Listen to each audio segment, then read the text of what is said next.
இசையமைப்பாளர் இளையராஜா ஸ்ரீவில்லிபுத்தூர் ஆண்டாள் கோயிலின் அர்த்த மண்டபத்துக்குள் நுழைய அனுமதி மறுக்கப்பட்ட விவகாரம் இன்று பெரும் சர்ச்சையாக வெடித்தது. இதுகுறித்து இளையராஜா அளித்துள்ள விளக்கத்துடன் இணைகிறார் செய்தியாளர் ராஜா.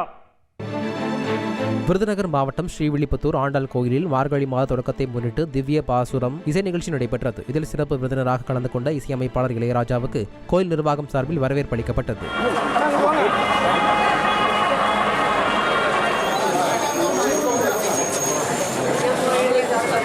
ஆண்டாள் சன்னதி, நந்தவனம், பெரிய பெருமாள் சன்னதி ஆகியவற்றில் சாமி தரிசனம் செய்த இளையராஜா ஆண்டாள் ரெங்கமன்னார் இருக்கக்கூடிய அர்த்த மண்டபத்துக்குள் நுழைய முயன்ற போது தடுத்து நிறுத்தப்பட்டார்.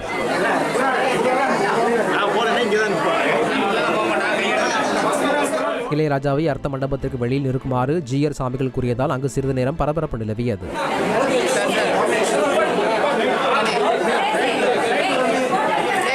இதையடுத்து இளையராஜா அர்த்த மண்டப வாயிலில் நின்று சாமி தரிசனம் செய்தார். தொடர்ந்து அர்ச்சகர்கள் இளையராஜாவுக்கு ஆண்டாள் சூடிய மாலை அணிவித்து பட்டு வஸ்திரம் கட்டி மரியாதை செய்தனர்.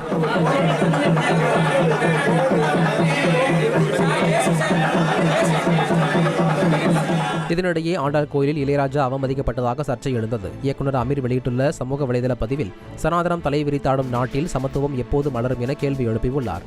சென்னையில் இன்று செய்தியாளரிடம் பேசிய நடிகை கஸ்தூரி இளையராஜாவை அனுமதிக்கவில்லை என்ற சர்ச்சையை வன்மையாக கண்டிப்பதாக தெரிவித்தார். இளையராஜா அவர்கள் எங்க போனாலும் அதுவே அவரே ஒரு கடவுள், ஒரு கோயில் தான்.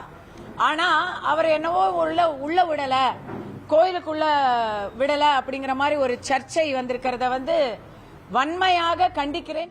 இந்து சமய அறநிலைத்துறை மதுரை மண்டல இணை ஆணையர் அளித்துள்ள விளக்கத்தில் ஸ்ரீவில்லிபுத்தூர் கோயில் அர்த்த மண்டபத்திற்குள் அர்ச்சகர்கள், மடாதிபதிகள் தவிர வேறு யாருக்கும் அனுமதி இல்லை என குறிப்பிட்டுள்ளார்.